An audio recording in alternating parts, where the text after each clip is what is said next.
Graças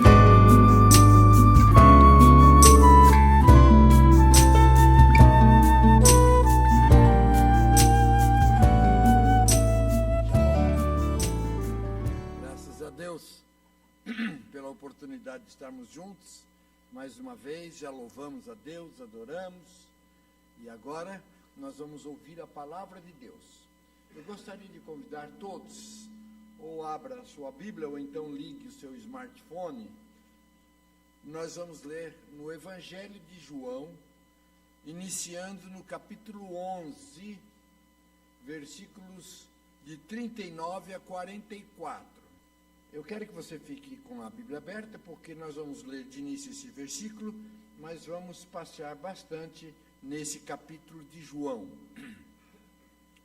Versículo 39 começa assim: Então ordenou Jesus: tirai a pedra. Tirai a pedra, disse-lhe Marta, irmã do morto. Senhor, já cheira mal, porque já é de 4 dias. Respondeu-lhe Jesus: não te disse que se creres verá a glória de Deus? 41. Tiraram a pedra, e Jesus, levantando os olhos para o céu, disse: Pai, graças te dou, porque me ouviste. Aliás, eu sabia que sempre me ouves, mas assim falei por causa da multidão presente, para que creiam que tu me enviaste. E tendo dito isto, clamou em alta voz: Lázaro, vem para fora. Saiu aquele que estivera morto, tendo os pés e as mãos ligados com ataduras, e o rosto envolto num lenço. Então lhes ordenou Jesus: desatai-o e deixai-o ir. Querido Deus, em nome de Jesus, eu quero te pedir perdão pelos meus pecados, e eu tenho clamado para que o Senhor me use neste momento, assim como o Senhor tem falado ao meu coração, fale também ao coração dos irmãos. É um texto que muitos de nós já lemos algumas vezes, mas a tua palavra é viva, é nova. Então renova em nós a tua palavra, que entre não só pelo nosso ouvido, mas também para o nosso coração. Ministra-nos, ó Pai, eu te peço em nome de Jesus. Amém. João, o evangelista João, ele foi o último a morrer. E dos 4, o único que morreu por causas naturais, morreu de velhice, né? O meu filho Lucas, às vezes, quando uma pessoa idosa morre, pergunta o que ele tinha. Com o caso de ontem, 93 anos. Então, ele morreu de idade. Todos os outros foram martirizados. O Evangelho de João, ele foi escrito por volta do ano 90. E os demais evangelhos já eram conhecidos há cerca de 2 décadas antes. E por que João escreveu este evangelho? Porque no final do 1º século surgiu uma seita dos gnósticos, e eles pregavam que Jesus não era Deus. Então João escreve este evangelho como um evangelho apologético. O que é apologia, apologético? É em defesa de algo. Então, João está escrevendo este evangelho em defesa da fé cristã, mostrando que Jesus era Deus. Tanto é que logo no prólogo, na introdução, no capítulo 1, versículo 1, ele diz assim: no princípio era o Verbo estava com Deus, e o Verbo era Deus. Está referindo-se a Jesus. Ele, Jesus, no princípio estava com Deus, todas as coisas foram feitas por ele, e sem ele, nada do que foi feito se fez. A vida estava nele, e a vida era a luz dos homens.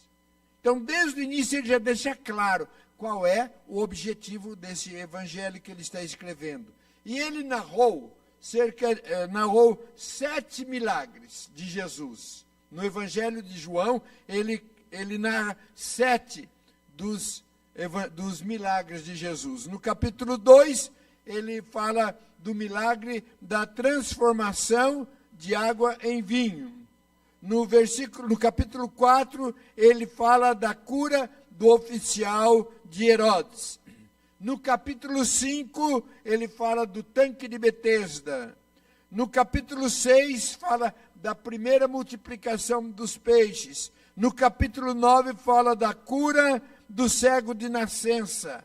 No capítulo 11, ele fala da ressurreição de Lázaro. E no capítulo 21, Jesus acalmando a tempestade. Agora, sobre a ressurreição de Lázaro, só João que narrou esse milagre. E ele conta que isso aconteceu um pouquinho antes do Calvário. Então é sobre este Evangelho de João, mais especificamente, no capítulo 11, que nós vamos agora tirar algumas mensagens. Eu sempre digo para os irmãos que quando eu vou expor, eu gostaria que eu fizesse assim, como se a gente estivesse lendo.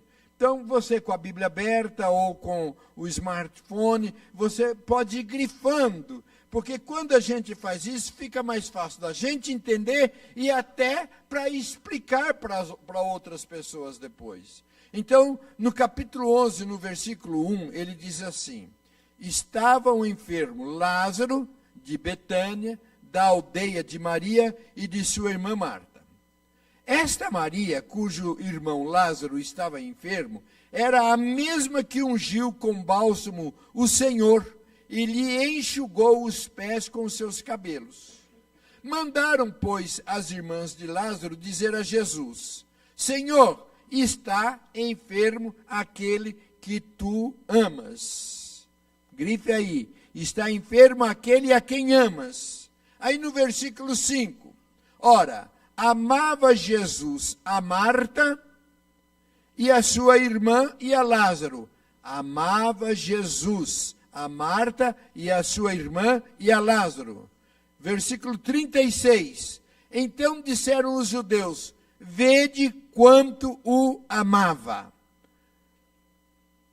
Primeira pergunta: qual era o sentimento de Jesus para com Lázaro? De amor. Ele o amava. Mas mesmo amando a Lázaro, ele permitiu que Lázaro ficasse doente. Então, a primeira lição que nós precisamos entender é o seguinte: ser amado por Jesus não nos isenta dos perrengues da vida, das crises, das enfermidades, não nos blinda dos problemas dessa vida. Jesus não prometeu imunidade para os seus filhos, para os seus amigos. Nós estamos sujeitos. Porque às vezes a gente pode pensar, como que ele diz que ama Jesus, que é amado por Jesus, e está passando por essa dificuldade. Lázaro é chamado algumas vezes, é dito que Jesus o amava, mas Jesus permitiu que ele passasse por essas lutas e por essas dificuldades. Então, se você está passando por alguma luta, por alguma dificuldade, não significa que Jesus não te ama. Não é isso. E nem que você também não o ama. Nós estamos sujeitos. No mundo tereis aflições. No caso aqui era a enfermidade de Lázaro. Qual é a possível enfermidade ou dificuldade ou perrengue que você está passando? Mas lembre-se, Jesus te ama. E, aliás, é interessante observar que o texto não diz que Lázaro amava Jesus. É claro que ele amava, mas o texto está dizendo, aquele que tu amas. Está dizendo do amor de Jesus para conosco. Por que é importante isso? Porque por mais que Lázaro amasse Jesus, o amor de Jesus era maior.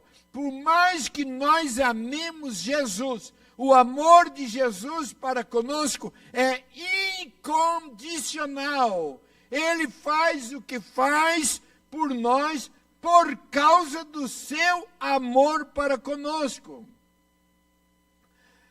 Devemos amar Jesus e agradá-lo, mas nada do que nós fazemos faz com que Jesus nos ame mais ou nos ame menos. O amor de Jesus para comigo e para com você é incondicional. E isso é bênção de Deus, saber que Ele me ama. Apesar de eu dizer que o amo, mas muitas vezes não faço isso de verdade.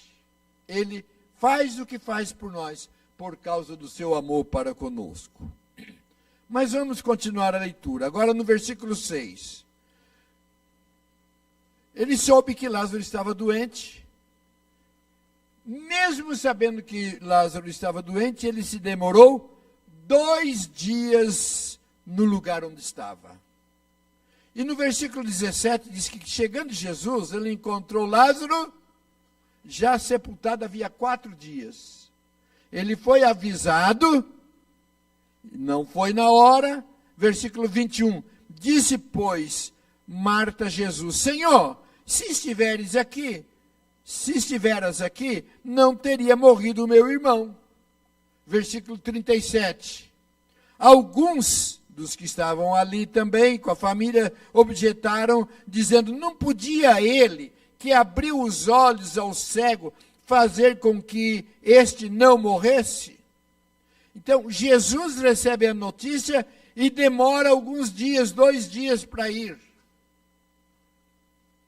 Isto nos ensina que Jesus tem o tempo dele. É uma palavrinha que é kairos, é o tempo de Deus, que é diferente do nosso, que é o cronos, que é o nosso, que nós marcamos. O tempo de Deus é diferente do nosso. Nós temos 2 tendências. Ou postergamos algo que a gente precisa fazer e a gente vai empurrando. Ou então, tem que ser agora, é já, não pode se esperar. Como que é? Só que o tempo de Deus, o kairos, ele sabe.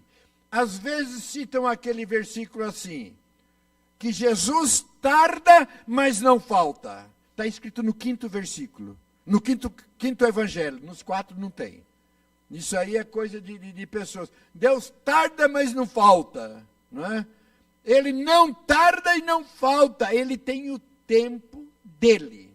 E é preciso que nós saibamos, porque por mais que você tente agitar Deus, ele sabe a hora que ele tem, que ele vai fazer o que precisa fazer a nosso respeito. Cabe-nos descansar no Senhor e aguardar o tempo dele.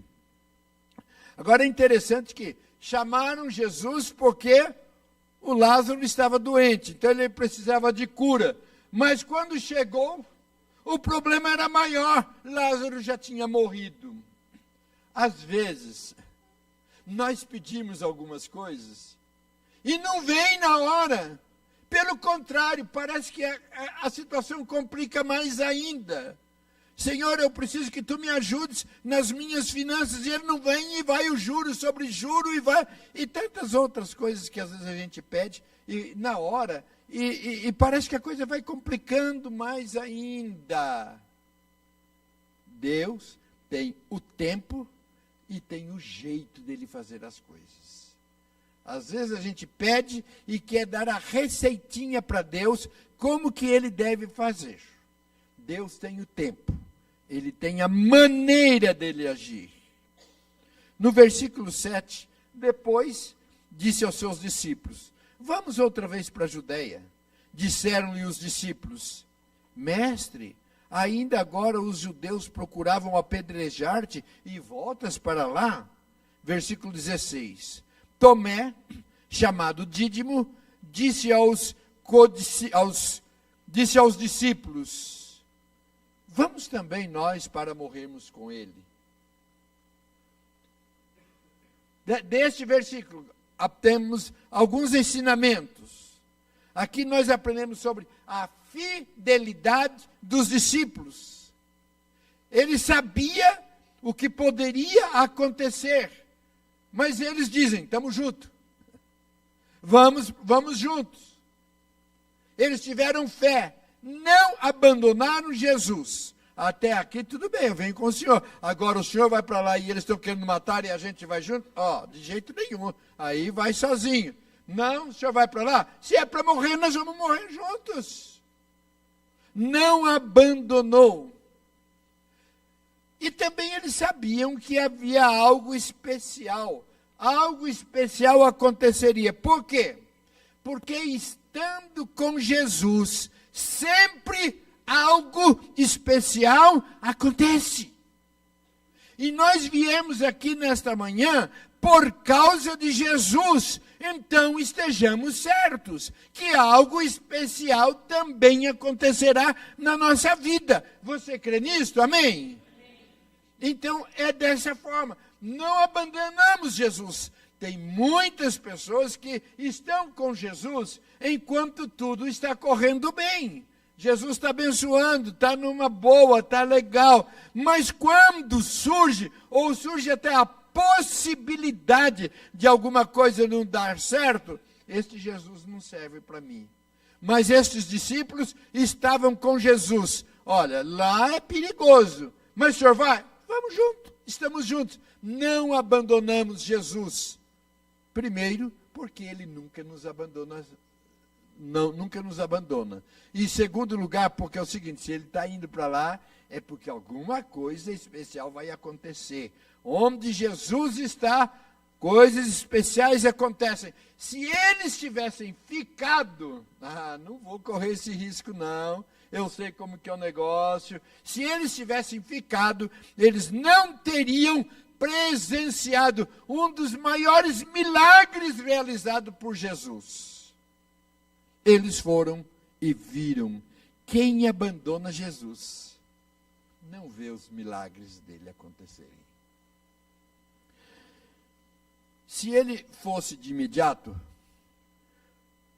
vem que Lázaro largasse tudo e corresse para lá, o que ia acontecer? Ele ia chegar e ia realizar a cura de um enfermo. Só que ele tinha algo maior do que a cura do enfermo. Ia ser mais um relatório aqui, uma lista das curas que Jesus realizou. Que já era um tremendo milagre, não resta dúvida. Mas Jesus, Deus, sempre tem mais. Por mais que nós estejamos abençoados e sejamos abençoados por Deus, por mais milagres que Deus tem feito na sua vida, ele tem algo maior. Ele sempre tem mais. Ele sempre tem coisa maior para fazer. No leito da enfermidade, há alguma esperança. Está doente, quem sabe, vamos orar. Há esperança. Mas no túmulo, não tem mais nenhuma esperança. Enquanto está enfermo, tem esperança da cura, tem a esperança da salvação. Ele pode se converter na hora da enfermidade, mas no túmulo, aí não tem jeito mais, nem de cura, e se ele não tomou decisão por Jesus antes, nem de salvação. A morte é o nosso inimigo final. Este foi o inimigo que Jesus veio para derrotar por nós. Na cruz do Calvário, ele derrotou a morte, de tal forma que morremos somente fisicamente, mas espiritualmente. É vida eterna. Você está disposto a seguir a Jesus? A ir com Jesus? Por onde ele for, segui-lo, estar junto com Ele. Ele não vai te abandonar. Mas e você? Em situações difíceis, tempo, você está disposto a seguir a Jesus em todos os lugares? Aí vamos para o versículo 21. Disse Marta a Jesus: Senhor, se estiveres aqui, não teria morrido meu irmão. Não deixou de dar um... Versículo 22. Mas também eu sei, tudo bem. Se o senhor tivesse vindo aqui, ele não teria morrido. Mas também eu sei que mesmo agora, tudo quanto pedires a Deus, Deus te concederá.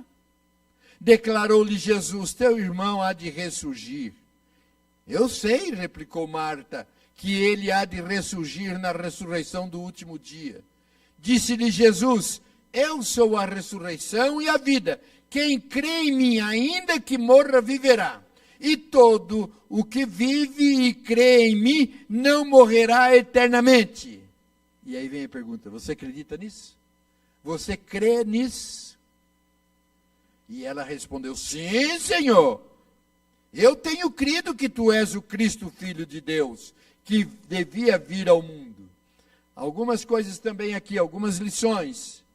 Que apesar de não ser atendida no momento que ela pediu, do jeito que ela queria, ela manteve-se firme na fé. Ela manteve-se firme na fé. A fé que eles tinham era independente do que o que ele fazia. Era independente das circunstâncias. Se o Senhor fizer, tu és Deus.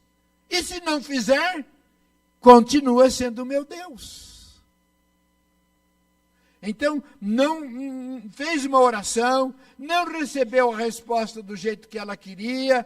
Jesus explica para ela sobre a morte, que ele podia ressuscitar. Ela disse: eu creio na ressurreição. Ela estava crendo no que Deus tinha preparado no futuro. Mas Deus estava pensando: não, o que eu tenho, a bênção que eu tenho, não é para o futuro, é para agora. Tem bênçãos que Deus tem para nós no futuro e bênçãos até na eternidade. Mas tem bênçãos e milagres que Ele quer fazer agora na nossa vida. Tem bênçãos que Ele quer fazer agora na nossa vida. Então a fé que ela tinha era independente da circunstância. Eu creio. Eu creio no Senhor, não somente pelo que Ele faz, mas pelo que Ele é. Jesus é o Deus que se fez homem e habitou entre nós. Que tem bênçãos, aleluia, mas quando elas não vierem do jeito que eu quero, é o meu Deus. Eu o sirvo, eu o amo, eu o obedeço. Às vezes as coisas não saem do jeito que a gente quer, ou saem de uma forma diferente. E tem, dos tantos hinos, tem um hino que toca muito o meu coração. Muitas vezes eu canto esse hino até com lágrimas. É um poema que foi escrito em 1870 por um homem chamado Spafford. Seria muito mais fácil chamar Barbosa, mas Spafford, sobre o nome dele. Ele havia planejado uma viagem com a sua família. Ele morava em Chicago, era advogado, e ele havia planejado uma viagem com a sua família para a Europa para participar de uma cruzada missionária. E eles foram até Nova York para pegar o navio para ir para a Europa. Mas quando eles já estavam em Nova York, veio um chamado, ele precisou voltar urgente para Chicago. E ele falou para a esposa e as 4 filhas: vocês tomam o navio, vão, eu volto para Chicago e depois eu vou encontrar-me com vocês na Europa. E assim foi. Eles foram, as meninas foram, a mãe foi, e no meio do oceano, o navio que elas estavam colidiu com um outro navio cargueiro. e o navio que elas estavam afundou. Dos 226 passageiros, apenas 90 sobreviveram. Um dos sobreviventes foi Ana, a esposa do Spafford, e mandou um recado para o marido dizendo: salva, porém só. Mais tarde, o marido tomou o navio, e quando ele estava ali, mais ou menos aonde o navio teria afundado, ele abaixou, olhando para o mar, e ele escreveu um poema que na nossa tradução diz assim: As almas doce me deres gozar, se dora mais forte sofrer,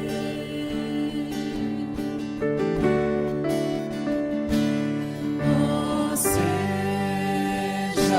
o que for, tu me fazes saber que feliz com Jesus sempre sou.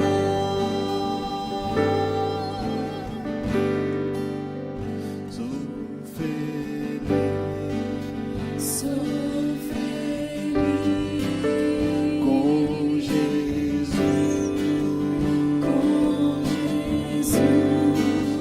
sou feliz com Jesus, meu Senhor.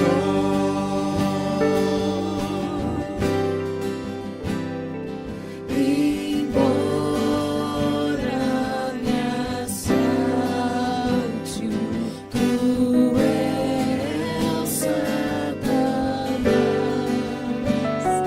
e ataque com vis tentações,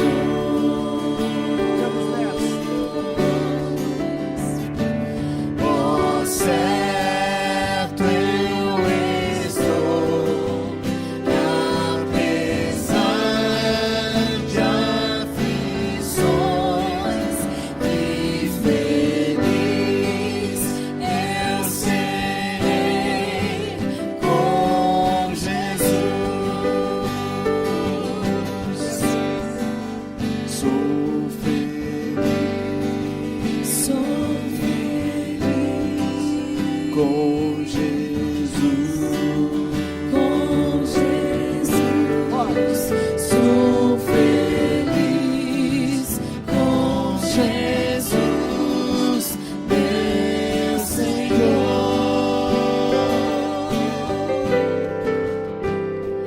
A vida eu anseio do meu Salvador. Em breve virá me levar. Onde você vai? Ao céu onde eu vou para sempre morar com remidos na luz do Senhor. Essa confiança já podemos ser felizes. Sou feliz com Jesus, sou feliz com Jesus, meu Senhor.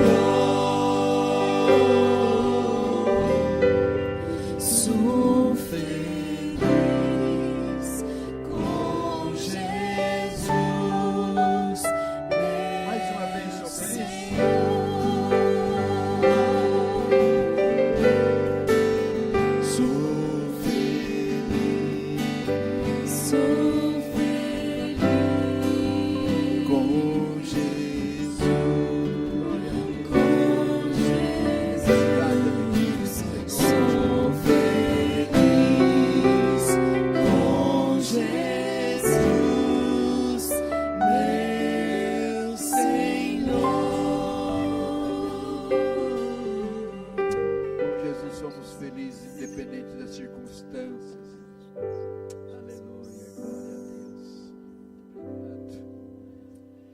continuar o nosso texto no versículo 33. Ele diz assim: Jesus, vendo-a chorar, e também os judeus que acompanhavam, agitou-se no espírito e comoveu-se. E perguntou: onde sepultaste? Eles responderam: Senhor, vem e vê. E Jesus chorou. É o menor versículo da Bíblia. É o versículo 35 do capítulo 11 de João. Jesus chorou. Aqui mostra Jesus 100% divino e 100% humano. Ele chora com os que choram. Aí o versículo 38 diz: Jesus, agitando-se, encaminhou-se para o túmulo. Era este uma gruta, a cuja entrada tinham posto uma pedra. E Jesus disse: tirem a pedra. Tinha uma pedra no meio do caminho. Em 1928, Carlos Drummond de Andrade escreveu um poema que talvez muitos de vocês tenham estudado na escola. No meio do caminho havia ou tinha uma pedra. Tinha uma pedra no meio do caminho. Tinha uma pedra no meio do caminho. Tinha uma pedra no meio do caminho. É este o poema. De início ele foi muito criticado, mas depois os próprios críticos começaram a avaliar, a analisar, que da simplicidade da repetição, mas que mostrava uma realidade, ou seja, as pedras mencionadas no poema significavam obstáculos que as pessoas encontram na vida e que podem impedi-las de seguir. Ele tinha perdido um filho recentemente, então ele estava com essa pedra, e quando pediram para ele escrever o poema, foi o que saiu. Então, há pedras no percurso da nossa vida. E quando entenderam, passou a ser considerado um produto de um gênio, que na realidade, com todo respeito a esse escritor, mas não precisa ser nenhum gênio para saber que tem pedras no nosso caminho. E essas pedras são diferentes, são enormes. Quantas pedras, aliás, pedreiras, que surgem no caminho constantemente. Qual é a pedra que está no seu caminho, no meio do seu caminho agora? No de Lázaro, era uma pedra que estava impedindo, fechando a porta do túmulo. Agora, vem uma pergunta: por que Jesus pediu para que tirassem a pedra? Não podia ele mesmo tirar? O que era? Remover uma pedra diante do milagre que ele iria realizar. Ele podia fazer tipo Ali Babá e os 40 ladrões, né? Abre-te, Sésamo. E a pedra sairia. Ou então ele podia enviar o anjo, como ele fez futuramente, como foi feito futuramente quando ele estava lá na sepultura, lá em Mateus capítulo 28, 2, tinha a pedra, e aí diz o texto: um anjo do Senhor desceu do céu, chegou-se, removeu a pedra e assentou-se sobre ela. Mas por que ele tirem a pedra? Porque algo deveria ser feito também pelos homens. É muito comum a gente ver na Bíblia milagres que Jesus faz, mas pede a participação humana. Exemplo, quando, lá em 2 Reis, capítulo 5, quando Naamã, aquele oficial, estava com a lepra, e então disseram: olha, procura lá o profeta, e ele vai te curar. Ele foi lá, procurou, aí foi dito: faz o seguinte, vai lá no Rio Jordão, e você mergulha 7 vezes no Rio Jordão. Aí, eu tenho um rio melhor lá no meu país, por que eu vou agora ter que ir lá no Rio Jordão e mergulhar 7 vezes? Mas ele foi convencido e ele foi. mergulhou 7 vezes e levantou curado. Deus não podia dizer simplesmente, está curado, pode voltar que você está curado. Podia fazer isso, ele não precisava. Mas por que ele exigiu? Deus sempre pede para fazer. Lembra do cego? Ele podia estar curado, pode voltar a enxergar. Não, pega um barrinho e passa no olho. Né? Aí diz que, porque os 2 cegos, foi mais de uma cura aí, encontraram os 2 cegos. Você era cego? Era quem te curou? Jesus. E você? Também foi Jesus. Ele mandou passar o barrinho no seu olho? Não, para mim não mandou. Aí ficou a igreja do barrinho e a igreja sem do barrinho. Mas tudo bem. Teve graça, né? A verdade é que ele espera a atitude da nossa parte. Ele espera que nós também façamos alguma coisa. Muitas vezes ele pede algo da nossa parte para que ele realize o milagre. Aí o versículo 41 diz assim: tiraram a pedra, e Jesus, levantando os olhos para o céu, versículo 43, clamou em alta voz: Lázaro, vem para fora.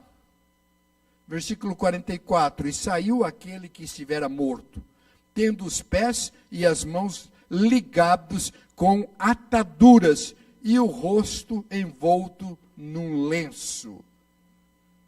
Então ordenou Jesus: desatai-o e deixai-o ir.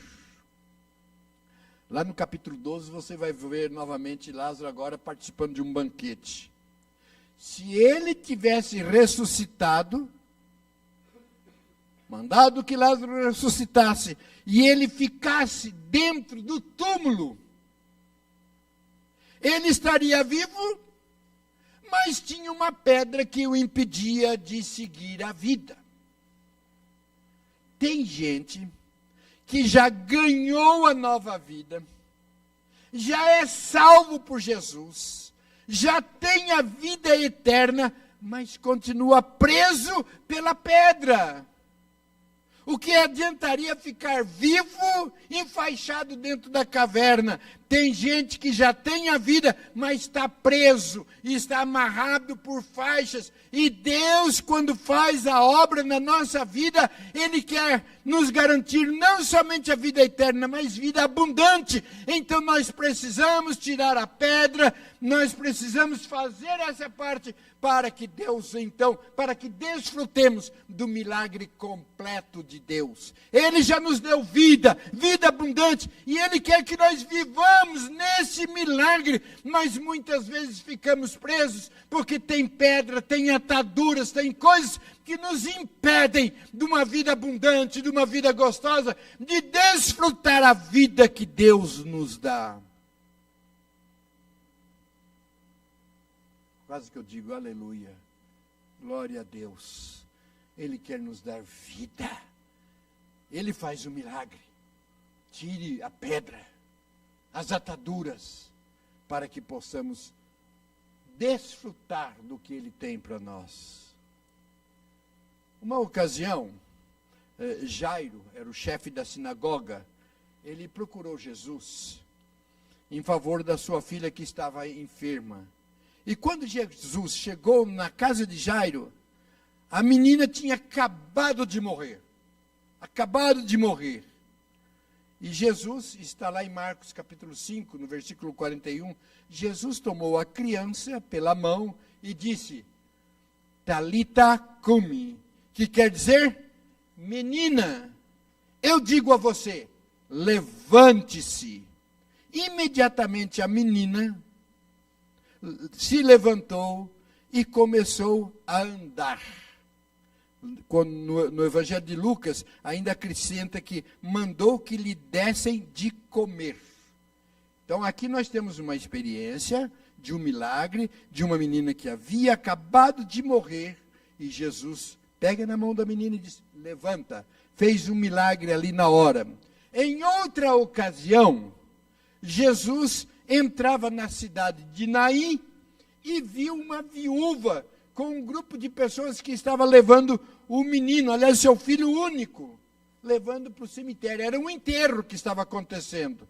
Então ele entra na cidade de Naim e depara-se com um enterro. Estavam levando um menino, filho único de uma viúva. Lucas capítulo 7, versículo 13. Ao vê-la, se compadeceu dela e lhe disse: não chore. Tocou o caixão e os que estavam carregando pararam. E Jesus disse: jovem, eu ordeno a você, levante-se. O que estava morto sentou-se, passou a falar e Jesus restituiu a sua mãe. Primeiro, a menina tinha acabado de morrer. Era um defunto fresco. O segundo já estava levando para sepultar. E esse que nós vimos, já tinha 4 dias que o rapaz tinha morrido. O que nós aprendemos? Queridos, não interessa o estágio que esteja a sua luta. Não interessa o estágio que esteja a sua necessidade. Às vezes algumas pessoas dizem: olha, esse é um problema tão grande, aprofundou-se tanto, é tão complicado, que nem Deus pode resolver. Deus é aquele que pode, na hora, acabou de morrer, levanta, pronto. É aquele que está indo para enterrar, já tem um estágio maior, um tempo maior, levanta, anda. Mas é aquele que já tem 4 dias, e o texto diz: cheirava mal. Deus nos trouxe nesta manhã aqui para dizer o seguinte: o Deus de Lázaro está aqui. E Ele pode fazer um milagre. Agora é interessante que lá no versículo 47, não fala de milagre, fala de sinais. E muitas vezes João fala também, não de milagres, mas de sinais. Por quê? O milagre é aquilo que aconteceu ali. Sinal é de que tem mais coisa para acontecer.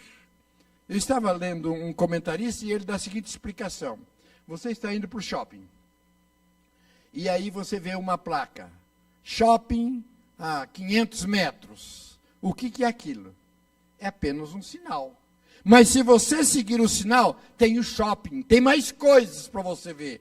Esses sinais que Deus fez é para mostrar que Ele tem muito mais para mim, para você, para todos nós. E Ele está aqui hoje. Ele está aqui hoje. E eu creio no Deus de milagre. Às vezes a gente assusta, porque a gente pede alguma coisa e Deus faz e a gente fica, aconteceu, meio que, sabe, crendo, meio duvidando. Mas louvado seja Deus que nos conhece. Eu creio que Ele faz milagres nas nossas vidas. Eu quero convidar você agora para curvar sua cabeça e fechar os seus olhos. E reconhecer e crer que o que Jesus fez com Lázaro, Ele fez. Não é uma historinha. Ele fez. E esse Deus, esse Jesus, está aqui. Põe a mão no seu coração. Peça para Deus, qual é o milagre que você está precisando? Qual é o milagre? Oh Deus. Se alguém está precisando de um milagre na sua vida, algo que diga é só Jesus na causa, eu não vou perguntar qual é, mas se você quer que nós oremos, coloque-se em pé e nós vamos orar para que Deus realize esse milagre na sua vida, no tempo dele, do jeito dele. Aleluia, Senhor. Eu te louvo, Senhor. Eu te louvo pelo que o Senhor fez na vida de Lázaro, das irmãs dele. Louvado seja o teu nome. Mas aqui também, Senhor, nós continuamos pedindo, precisando da tua intervenção. Coisas que o Senhor faz ou não é feito. Porque tem coisas que é só o Senhor mesmo. Então o Senhor está vendo cada um, percebendo cada um. E eles estão em pé, na fé, na convicção de que o Senhor tem poder e o Senhor pode atendê-los. Eu oro com eles. Peço que o Senhor os abençoe. Em nome de Jesus. Deus abençoe.